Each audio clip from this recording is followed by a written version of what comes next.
Tutaenda kujifunza kuhusu Roho Mtakatifu, muhimu wa Roho Mtakatifu katika maisha ya muamini. Umuhimu wa Roho Mtakatifu katika maisha ya muamini. Najua sio jambo geni unaposikia Roho Mtakatifu. Ni habari ambayo tumeizungumza sana na tunaweza tukazungumza tusimalize kwenye mafundisho, kwenye mahubiri yetu ya kila siku. Nazo tusimalize habari ya Roho Mtakatifu. Na Roho Mtakatifu wakati mwingine amepata mpinzani, watu wapinzani wanampinga, wanaongea vile ambavyo wanaweza kuongea kuhusu Roho Mtakatifu.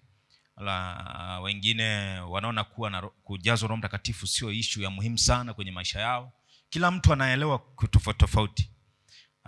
Bila kujua kwamba jambo hili linaleta madhara kiasi gani. Kwa hiyo jioni ya leo tunaenda kuzungumza kuhusu umuhimu wa Roho Mtakatifu katika maisha ya muamini. Ukiwa kama muamini, Roho Mtakatifu ana umuhimu gani?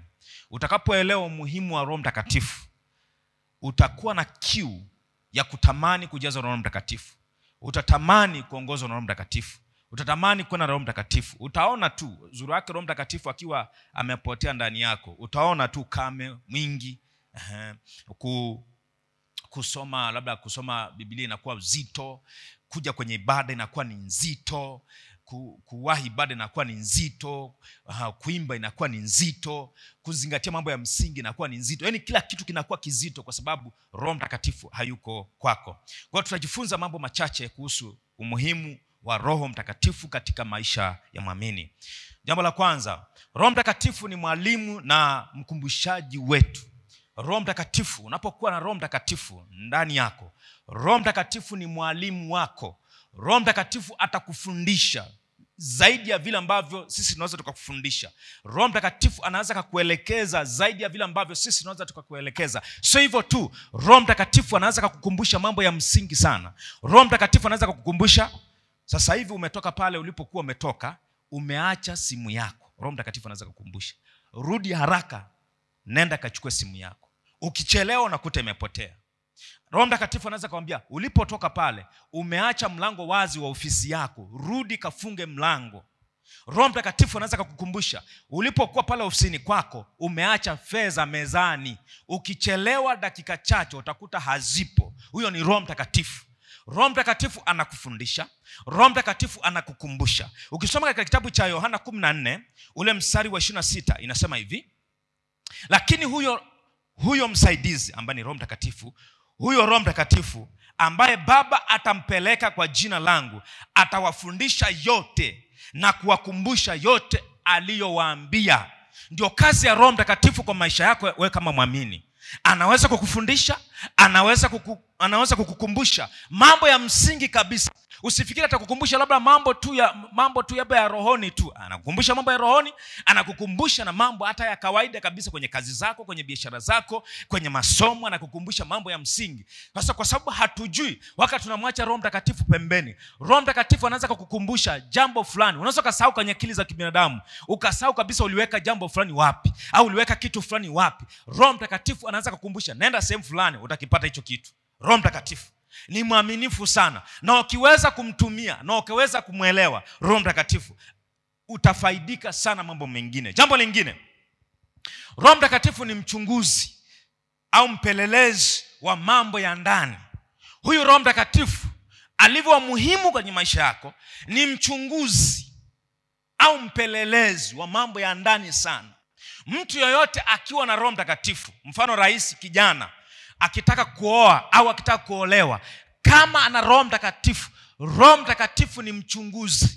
Roho Mtakatifu ni mpelelezi wa mambo ya ndani sana, ambayo kwa akili zetu hatuwezi kunyambua, kwa akili zetu hatuwezi kuchanganua, kwa akili zetu hatuwezi kujua kwamba hili jambo limekaaje. Kuna mambo ya ndani sana huwezi kuyajua kwa akili zako. Huwezi kumwangalia mtu hivi ukajua mambo yake, huwezi kuniangalia hivi ukajua. Lakini Roho Mtakatifu ni mchunguzi. Anaweza kupeleleza jambo, anaweza kuchunguza jambo la ndani sana ambalo kwa akili za kibinadamu usingeweza kuliona. Sasa kwa sababu Roho Mtakatifu tumemwacha pembeni, ndio maana tunapahamia sana maeneo mengi. Lakini ukiwa na Roho Mtakatifu anaweza kukuambia, ndugu usiolewe na huyu, ndugu usifanye biashara na huyu, ndugu usioe huyu, ndugu usiende hivi, nenda hivi. Huyo ni Roho Mtakatifu, kwa sababu ameshachunguza, ameshapeleleza mahali ambapo nataka kwenda sio sahihi. Ukisoma kitabu cha Wakorintho wa kwanza ile sura ya 2 mstari wa 10 nasema hivi, lakini Mungu ametufunulia sisi kwa Roho. Ametufunulia sisi kwa Roho. Kwa yale mambo ambayo mwanadamu hawezi kukufunulia, Mungu mwenyewe, Roho Mtakatifu, maana Roho Mtakatifu ni Mungu, ametufunulia. Kwa nini? Kwa Roho. Maana Roho huchunguza yote. Anaendelea, hata mafumbo ya Mungu. Wow. Roho Mtakatifu huchunguza mambo yote, hata yale mafumbo ambayo tunasema hivi, tumeota ndoto fulani sijaielewa, nimeona kitu fulani sijakielewa. Roho Mtakatifu hufumbua yale mafumbo ya kimungu ambayo huwezi kuielewa kwa akili ya kawaida. Wakati wenzako, mtu anakuambia jambo fulani, kwa sababu una Roho Mtakatifu ndani yako, unaweza kulinyambua haraka sana, kwa sababu unaye Roho Mtakatifu ambaye anaweza kufumbua jambo, anaweza kung'amua jambo, kwa sababu anaweza kuchunguza jambo, anaweza kupeleleza jambo. Hiyo ndio muhimu wa Roho Mtakatifu kwako kama muamini. Bwana Yesu asifiwe sana. Sio hivyo tu, jambo lingine, Roho Mtakatifu ni msaidizi na mfariji wetu. Roho Mtakatifu msaidizi na mfariji wetu. Roho Mtakatifu anaweza kukusaidia jambo, anaweza kuwa msaidizi wako wa karibu sana. Anaweza kukusaidia yale mambo ambayo, kama tulivyo na wasaidizi wetu makazini, kama tulivyo na wasaidizi wetu kwenye ndoa kama wanaume. Biblia inasema mwanamke ni msaidizi wa mume wake. Anaweza kuwa msaidizi mzuri sana kwenye biashara yako. Anaweza kuwa msaidizi mzuri sana kwenye masomo yako. Anaweza kuwa msaidizi mzuri sana kwenye ofisi yako. Anaweza kuwa msaidizi mzuri sana kwenye maeneo mengi sana. Na ni msaidizi mwaminifu sana. Roho Mtakatifu. Roho Mtakatifu ni msaidizi. Sio hivyo tu, Roho Mtakatifu ni mfariji.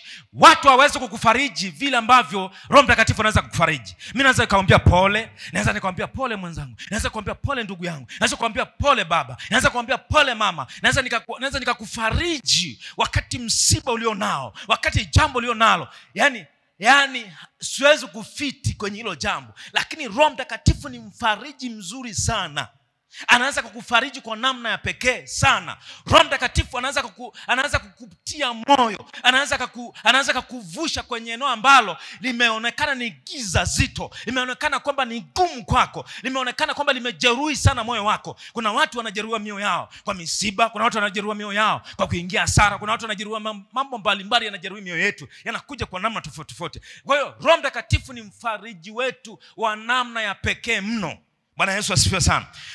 Kwa Yohana 14 mstari wa 16 unasema hivi, nami nitamwomba Baba, naye atawapa msaidizi mwingine, ili akae nanyi hata milele. Ukisoma pia kitabu cha Yohana 16 mstari wa 7 unasema hivi, lakini mimi nawaambia iliyo kweli, yawafaa ninyi mimi niondoke, kwa maana mimi nisipoondoka huyo msaidizi hata kuja kwenu, bali mimi nikienda zangu nitampeleka kwenu. Alijua Yesu msaidizi mzuri ambaye atakuwa pamoja na sisi, ambaye atatufariji, ambaye atatusaidia mambo mbalimbali, ambaye atatuelekeza vitu mbalimbali. Umesahau jambo fulani, anaweza kukukumbusha. Umechemka eneo fulani, anaweza kukurudisha kwenye mstari. Alijua kabisa atakayewafaa ni Roho Mtakatifu. Kwa hiyo kama muamini unapaswa kujazwa Roho Mtakatifu, unapaswa kuwa na Roho Mtakatifu. Na hatua ya kwanza ambayo umeokoka, wewe hapa uliokoka umeokoka, na hatua ya pili unapaswa kuwa na kiu ya kujazwa Roho Mtakatifu. Na ishara mojawapo ya kwamba huyu mtu amejazwa Roho Mtakatifu ni kunena kwa Roho Mtakatifu. Usiogope kunena kwa Roho Mtakatifu, jazwa Roho Mtakatifu. Kesho Mungu akitujalia tutakuja kujifunza vile ambavyo Roho Mtakatifu anaanza kukupa uamsho kwenye maisha yako. Jambo lingine, anatoa nguvu za Mungu kwa muamini. Roho Mtakatifu anatoa nguvu za Mungu kwa muamini. Ukiwa umepungukiwa na nguvu za Mungu kwenye maisha yako, kwenye kipawa chako, kwenye huduma Mungu aliyokupa, Roho Mtakatifu anatoa nguvu za Mungu kwenye maisha ya muamini, kwenye maisha ya mtumishi wa Mungu, kwenye maisha ya mwana wa Mungu. Anatoa nguvu za Mungu, Roho Mtakatifu. Hebu nisome kitabu cha Matendo ya Mitume ile sura ya 1 mstari wa 8. Matendo ya Mitume sura ya 1 mstari wa 8 inasema hivi, lakini mtapokea nguvu akisha kuajilia juu yenu Roho Mtakatifu, lakini mtakuwa mashahidi wangu katika Yerusalemu na katika Uyahudi wote na Samaria na hata mwisho wa nchi. Mtapokea nguvu akisha wajilia Roho Mtakatifu. Utapokea nguvu ukishajaa Roho Mtakatifu. Utapokea nguvu, utaombea mgonjwa atapona. Utapokea nguvu, utajiombea utapona. Utapokea nguvu, utaweza kurekebisha mambo mengine ambayo yameharibiwa na adui. Utapokea nguvu, utaweza kuombea mwanao akapona. Utapokea nguvu, utaweza kurekebisha vitu ambavyo adui amesema vimesambaratika, lakini kupitia nguvu ya Roho Mtakatifu iliyoko ndani yako unaweza kufanya jambo na likaonekana. Huyu ni Roho Mtakatifu. Sio hivyo tu. Hebu tusome kitabu cha Efeso 3 mstari wa 16. Efeso 3 mstari wa 16 inasema hivi, awajalieni kwa kadri ya utajiri wa utukufu wake kufanywa imara kwa nguvu, yani nguvu ni Roho Mtakatifu, kwa kazi ya Roho wake katika utu wa ndani. Katika utu wa ndani. Anazungumza utu wa ndani. Utakapojazwa Roho Mtakatifu, yule mtu wa ndani, ule utu wa ndani utatiwa nguvu sana. Yamkini hapo lipo unajisikia mzaifu, unajisikia nguvu zako hamna. Mwambie Roho Mtakatifu, naomba nijaze tena siku ya leo. Mwambie Mungu, naomba nijaze Roho Mtakatifu siku ya leo tena. Kaombe nguvu za Roho Mtakatifu. Omba uweza wa Roho Mtakatifu. Omba kujazwa tena. Mimi sijui ulijazwa miaka 10 iliyopita, sijui ulijazwa miaka 5 iliyopita, sijui ulijazwa jana. Mwambie Roho Mtakatifu, nataka unijaze tena siku ya leo. Ukijazwa Roho Mtakatifu, utaona ilivyo hamu ya ibada. Utaona ilivyo hamu ya maombi. Utaona ilivyo msukumo wa ajabu kuja ibadani mapema. Utaona kuna vitu vingi utavuka. Utaona vizingiti vingi vitavuka. Yaani utavuka kwa sababu Roho Mtakatifu yuko ndani yako. Sio hivyo tu. Roho Mtakatifu mwongoza njia na mwelekezaji sahihi. Roho Mtakatifu ni mwongoza njia na mwelekezaji sahihi. Katika kitabu cha Warumi 8 mstari wa 14 nasema hivi, kwa kuwa wote wanaoongozwa na Roho wa Mungu, hao ndio wana wa Mungu. Wow. Wale wote wanaoongozwa na Roho wa Mungu, hao ndio wana wa Mungu. Wale ambao wasioongozwa na Roho Mtakatifu, hao sio wana wa Mungu. Maana yake wale wanaoongozwa na Roho wa Mungu ndio wana wa Mungu. Wale wasioongozwa na Roho wa Mungu sio wana wa Mungu. Wanajiendea, wanajifanyia mambo yao, wanafanya maamuzi yao bila Roho Mtakatifu. Roho Mtakatifu anaweza kukuzuia. Tunapozungumza Roho Mtakatifu, usipuuze, usione kama ni kitu tu cha kawaida. Roho Mtakatifu anaanza kukusaidia mambo mengi sana. Hata kama dunia yote inatoa machozi, hata kama dunia yote inasema haiwezekani, hata kama kuna vitu vimeharibika, Roho Mtakatifu yeye anaweza kukuongoza njia sahihi na ukafika mahali ambapo unapaswa kufika. Roho Mtakatifu anaweza kukuelekeza ukafika kwenye eneo sahihi. Roho Mtakatifu anaweza kukuvusha kwenye eneo ambalo watu waliona kama kuna miba, lakini Roho Mtakatifu anapia, pita hapo mwanangu, pita hapo. Hivyo hivyo. Bwana njia finyu, pita mwanangu. Bwana kama sielewi, wewe pita. Anakuelekeza, anakuongoza. Huyo ndio Roho Mtakatifu. Ukisoma katika kitabu cha Yohana 16 mstari wa 13 inasema hivi, lakini yeye atakapokuja, yani atakapokuja kwako, atakapokujaza wewe, huyo Roho wa kweli atawaongoza awatie kwenye kweli yote. Kwa maana hata nena kwa shauri lake mwenyewe, lakini yote atakayosikia atanena, na mambo yajayo atawapasha habari yake. Na mambo yajayo atawapasha habari yake. Na mambo yajayo. Kuna watu wanasumbukia kesho. Kuna watu tunasumbukia kesho mno. Hatuwezi kulala, tunawaza nitakuwaje kesho. Hapana, ukiwa na Roho Mtakatifu atakupasha mambo ya kesho. Usishangae mtumishi anakuambia nimeona kesho yako. Usishangae sana, kwa sababu Roho Mtakatifu yupo anafanya kazi. Roho Mtakatifu anaweza kaona baada ya jambo hili nini kitafuata. Unajua, wala unashaka baada ya kuvuka hapa tutaelekea wapi. Roho Mtakatifu anaweza kusema na wewe. Roho Mtakatifu anakuambia baada ya kuumizwa na jambo hili utafanyaje, anakuambia. Roho Mtakatifu anakuambia baada ya kuachwa na mchumba huyu nini kinafuata. Roho Mtakatifu anakuambia mambo yajayo, anakuambia usiogope, niko pamoja na wewe, nitakupa mtu sahihi, wewe tulia, huyo sio mtu sahihi. Anakupa mambo yajayo. Mbona umeingia hasara kwenye ofisi yako? Ambia hapana, hujaingia hasara, hukunisikiliza, jaribu tena, utafanikiwa kesho. Bwana, kama ni jambo hili limeniharibikia. Hapana, halijakuharibikia. Hukunielewa nilivyokuambia, acha. Hukunielewa. Sasa fuata njia hii utafanikiwa. Na unafanya na unafanikiwa. Anakuelekeza. Roho Mtakatifu anakufunulia mambo yajayo. Anakupa tumaini lijalo ambalo watu hawana. Tulikuwa hapa kanisani kwa sababu tuna matumaini baada ya maisha haya kuna maisha ya milele. Tuko sawa sawa watu wa Mungu. Tunatumaini kwa sababu tunaamini kwamba baada ya maisha haya kuna maisha ya milele. Ndio maana tunaendelea kuja kanisani, tunaendelea kuomba, tunaendelea kuimba, tunaendelea kuhubiri. Tunaamini baada ya maisha haya yapo maisha mengine baada ya maisha haya. Bwana Yesu asifiwe sana. Roho Mtakatifu ni msaidizi katika maombi ya muamini. Bila Roho Mtakatifu huombi hata dakika 10. Bila Roho Mtakatifu huombi hata dakika 20. Tutasema hapa tunaomba dakika kadhaa. Unaweza kushangaa, unasema Bwana Yesu, unalala kwenye fomu. Kama ilivyo sasa hivi nahubiri unalala tu.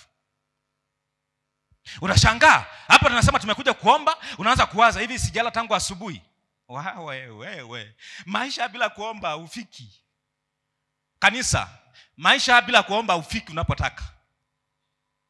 Nakwambia, maisha haya bila kuomba haufiki. Narudia tena. Kama unajibembeleza sana, unaona njaa. Mimi na wiki ya 4 sasa hii niko kwenye maombi. Nimekufa. Si tuko pamoja tunaongea hapa. Lazima ujihurumie. Tangu maombi ya siku 40 mpaka leo hujarudi kwenye maombi. Ni jambo la kusikitisha kama muamini aliyojazwa Roho Mtakatifu. Hapana, Roho Mtakatifu anakuongoza ule siku zote. Hapana, kuna siku alikwambia acha chakula, uombee mtoto wako yuko shuleni. Alikwambia acha kula, ombea mume wako. Alikwambia acha kula, ombea mchumba wako. Anataka kubebwa na mtu mwingine. Unakula tu.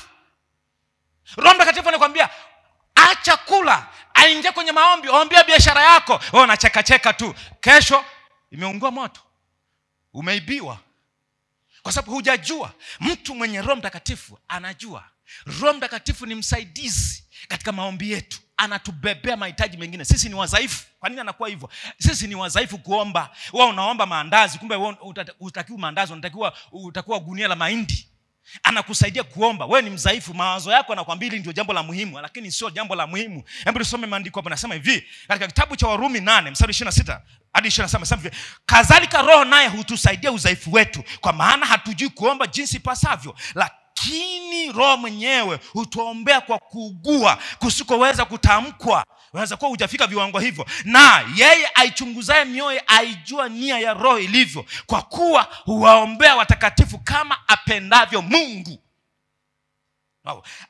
Kwa kuwa huwaombea watakatifu kama apendavyo Mungu. Unajuaje unavyoomba Mungu anapenda?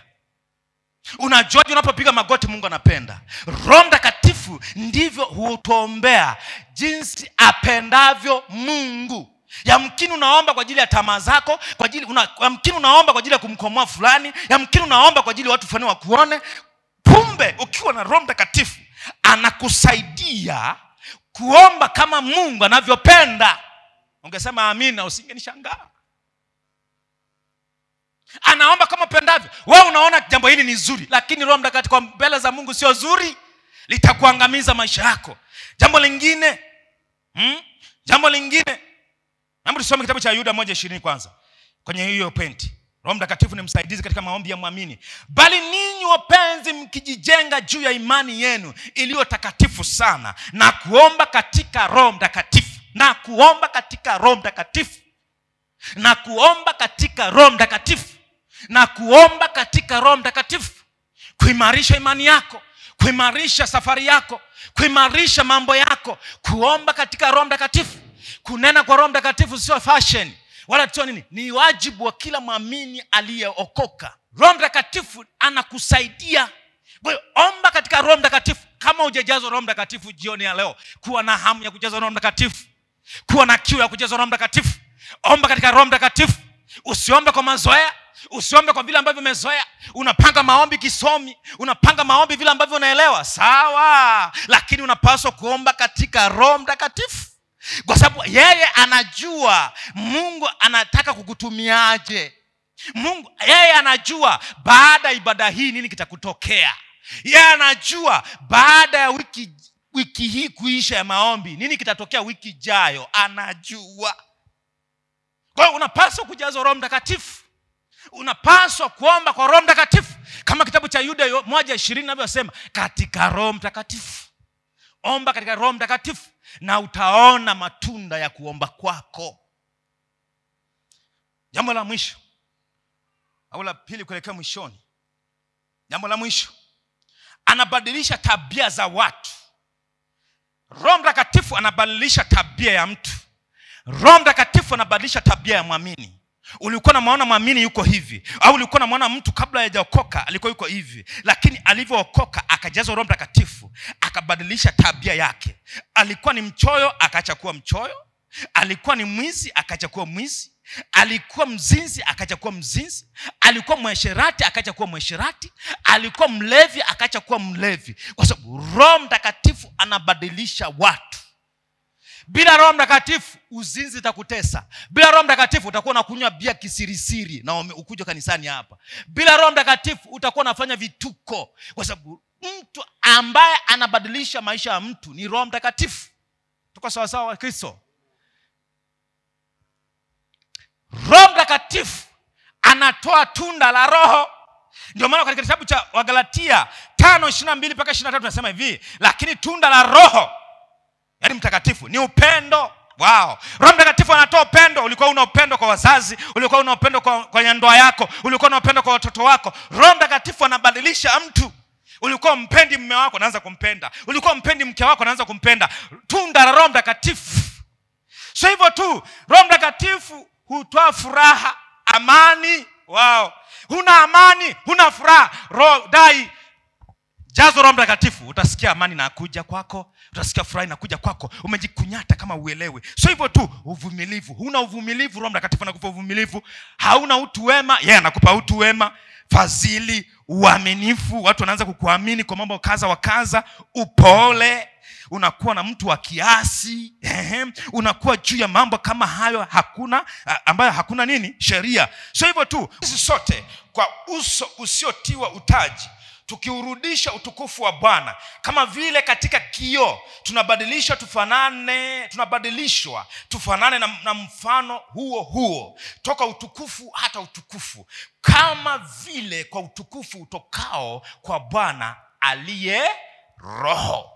Roho Mtakatifu anabadilisha vile ambavyo unaona sura yako kwenye kioo. Roho Mtakatifu akishaingia ndani yako, vile ambavyo unajiangalia unajiona ulivyo, Roho Mtakatifu anaanza kukubadilisha. Unaanza kujiona mtu wa tofauti. Watu wanaanza kukuona mtu wa tofauti. Watu walishakuzoea wa tabia fulani, unaanza kujiona wa tabia tofauti. Ile hamu ya dhambi inaitoweka. Watu wanatetemeka wakiona wanawake, wakiona wanaume wanatetemeka. Wewe wala mishipa ya nani ya hamu za ngono zimeshakatwa siku nyingi. Unaanza kufanana kama mwana wa Mungu. Unavyotembea, unavyozungumza. Wewe hujawahi kuona unapita unasema, mlokole yule. Si mnaonaga mtaani ndugu zangu? Umebadilishwa, yani jinsi unavyofanya. Hata ukijaribu hata kukasirika kibinadamu hata unajua huyu ni mlokole tu, atapoa saa hizi tu. Hana shida huyu. Unabadilishwa. Tamani kujazwa Roho Mtakatifu. Huyu ndio Roho Mtakatifu alivyo muhimu kwenye maisha yetu. Kabisa nakwambia. Msifikiri kwamba tunaushinda ulimwengu kwa nguvu zetu. Kuna mtu mmoja akaandika akasema, nisaidieni jamaa, nimeshindwa kabisa, nimeshindwa. Alikuwa ameandika kwenye mtandao wa Jamii Forum. Amesema nimeshindwa kabisa kuacha dhambi ya uzinzi, alafu ni mwanamke. Nimeshindwa. Mnawezaje ndugu zangu? Mimi bwana nimeshindwa. Nikamwambia hivi, hatushindi dhambi kwa nguvu zetu.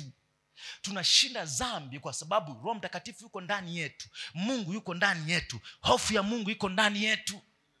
Ndugu zangu, usifike tunatembea hivi, si vijana tunatembea hivi, unaona kama tunaanza tukashinda dhambi. Ndugu zangu, yani mambo ni mengi, majaribu ni mengi. Mengi vijana. Tunashinda kwa sababu yupo Roho Mtakatifu ndani yetu. Tafute Roho Mtakatifu. Jazo Roho Mtakatifu. Acha marembo. Roho Mtakatifu hahitaji marembo yako. Utaangamia na marembo yako. Utaangamia na ustaarabu wako. Tafuta ustaarabu wa kimungu, sio ustaarabu wa kidunia hii. Ustaarabu wa dunia hii unapeleka jehanamu. Tafuta uwepo wa Bwana. Tafuta kujazwa Roho Mtakatifu. Ukisikia kunena, nena kwa Roho Mtakatifu, usijizuie. Kama hujawahi kunena na uko hapa unasema wewe ni Mpentekoste, ni marufuku. Umenielewa ninachokizungumza? Kama yani tafuta kujazwa Roho Mtakatifu, utaona kushinda dhambi ilivyo rahisi. Tutajifunza kesho mambo mengine zaidi, uamsho unavyoleta uamsho Roho Mtakatifu. Tunaweza tukatafuta uamsho tukatafuta kwenye mavungu kwenye nini? Roho Mtakatifu tutajifunza kesho zaidi. Lakini leo nakwambia tafuta kujazwa Roho Mtakatifu. Tumejifunza umuhimu wa Roho Mtakatifu. Simama kwa miguu yako.